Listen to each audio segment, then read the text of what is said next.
Tombol itu sudah dipencet oleh Sri Sultan Hamengkubuwono X di bekas gedung bioskop Endra, Jalan Malioboro pada hari Rabu tanggal 26 Januari 2022. Sirine pun meraung.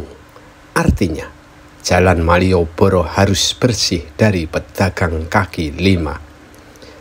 Keputusan Sri Sultan Hamengkubuwono X sebagai Gubernur Daerah Istimewa Yogyakarta sudah tak bisa ditawar lagi.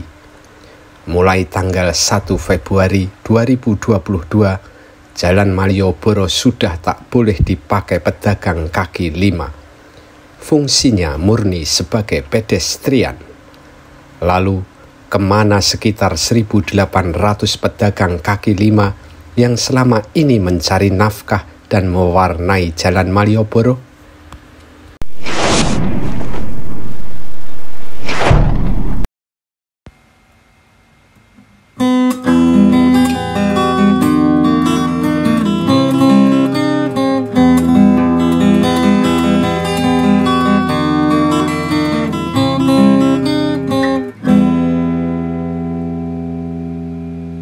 Jalan Malioboro sangat legendaris dan tua. Umurnya bahkan lebih tua dari Keraton Yogyakarta yang didirikan Sri Sultan Hamengkubuwono I pada 7 Oktober 1756. Semula, jalan ini memang untuk akses bangsawan Mataram Islam. Namun, sejak pemerintah Hindia Belanda membangun berbagai fasilitas di jalan itu dan sekitarnya, seperti Benteng Vredenburg, Dutch Club, kantor pos, Java Bank, dan stasiun Tugu, perniagaan mulai mewarnai Jalan Malioboro pada abad ke-19. Pertokohan lambat laun berdiri di sepanjang Jalan Malioboro. Lalu, para pedagang kaki lima pun mulai bermunculan. Sampai tahun 1970-an, pedagang kaki lima memang belum berjubel, sehingga teras-teras Jalan Malioboro masih lega sebagai pedestrian. Bahkan aktivitas seni dan sastra sering memanfaatkan Jalan Malioboro. Namun, memasuki era 1980-an, pedagang kaki lima di Jalan Malioboro semakin berjubel. Bahkan di era tahun 2000-an, lapak pedagang kaki lima semakin rapat. Di satu sisi, ini menjadi karakter dan daya tarik tersendiri bagi Jalan Malioboro. Faktanya, justru Jalan Malioboro dianggap sebagai destinasi wajib bagi wisatawan ke Yogyakarta. Berjubel-jubel dan berdesakan di Jalan Malioboro sambil mencari barang seolah menjadi bagian dari berwisata itu sendiri. Namun, di sisi lain, fungsi pedestrian jadi kurang nyaman. Pemerintah Yogyakarta memandang secara tata kota, Jalan Malioboro harus bersih dari pedagang kaki lima.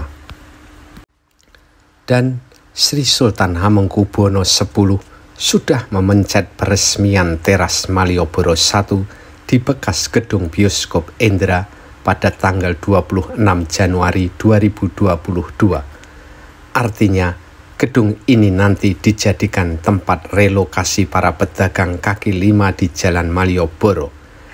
Teras Malioboro I bisa menampung sekitar 800 pedagang.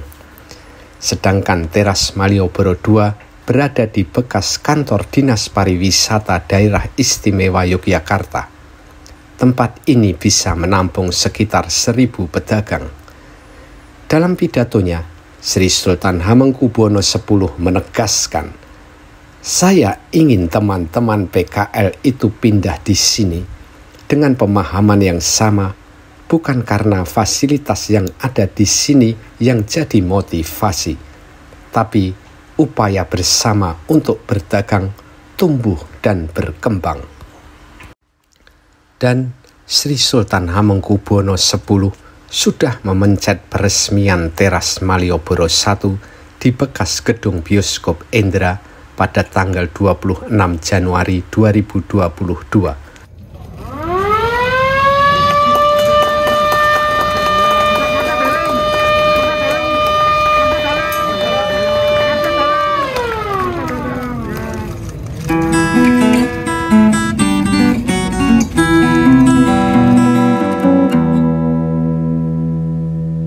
Dengan demikian, Jalan Malioboro per 1 Februari 2022 harus bersih dari pedagang kaki lima karena mereka sudah disediakan tempat baru.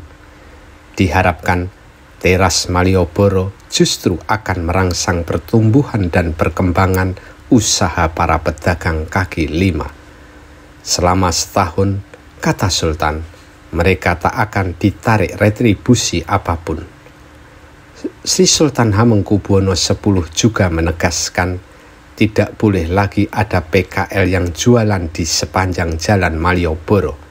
Soalnya kalau dibiarkan maka kasihan bagi PKL yang sudah pindah ke teras Malioboro.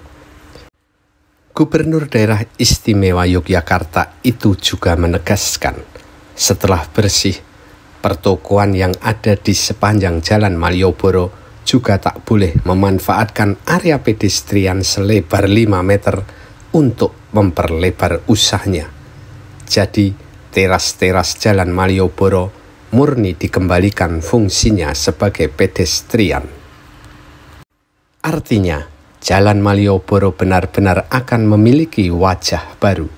Suasana para pejalan dan pedagang kaki lima yang berjubel di teras-teras Jalan Malioboro tak akan ada lagi. Jalan Malioboro akan lebih nyaman bagi pejalan kaki. Jika ingin membeli buah tangan atau oleh-oleh yang biasa dipasarkan para pedagang kaki lima, maka mereka harus ke teras Malioboro 1 dan 2 atau ke Pasar Beringharjo. Kesan tradisional di Jalan Malioboro mungkin tak akan terlihat lagi. Berganti jalan yang rapi dan tertib. Tak bisa lagi jalan-jalan di Malioboro sambil membeli barang-barang pedagang kaki lima kecuali membeli ke toko-toko sepanjang jalan itu. Tentu rasa dan nuansanya bisa berbeda.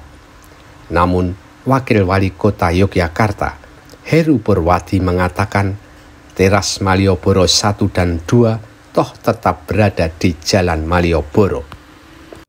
Maka menurut Heru Purwati tak ada yang berubah dari Malioboro. Pengunjung tetap bisa berbelanja dan beli oleh-oleh di sini. Malioboro, tegasnya, masih tetap sama sebagai pusat oleh-oleh, pusat jajanan, dan pusat foto-foto. Pro dan kontra tentu akan muncul, namun Jalan Malioboro tetap memiliki wibawa dan nilai sejarah tinggi. Jalan ini tetap bagian dari filosofi keraton. Bahkan Jalan Malioboro menjadi bagian dari garis imajiner dari pantai selatan ke Gunung Merapi. Ia menjadi akses sekaligus saksi aktivitas kerajaan Mataram Islam sejak lama, sehingga banyak peristiwa sejarah terekam oleh jalan itu, termasuk berbagai perang antara bangsa Indonesia dengan penjajah baik Belanda maupun Inggris. Jalan Malioboro juga pernah menjadi rumah kreatif para seniman dan sastrawan. Wajar jika pada bulan Juli 2022, tim dari UNESCO akan datang ke Jalan Malioboro untuk melakukan verifikasi. Bisa jadi, kelas dan wibawa Jalan Malioboro akan semakin meningkat. Ia tak sekadar jalan, tapi juga napas kehidupan, akses kerajaan, saksi sejarah, juga destinasi wisata penting di Yogyakarta yang tak boleh dilewatkan. Malioboro tetaplah jalan romantis. Ia adalah untaian bunga yang penuh pesona, seperti arti namanya, Malyabara.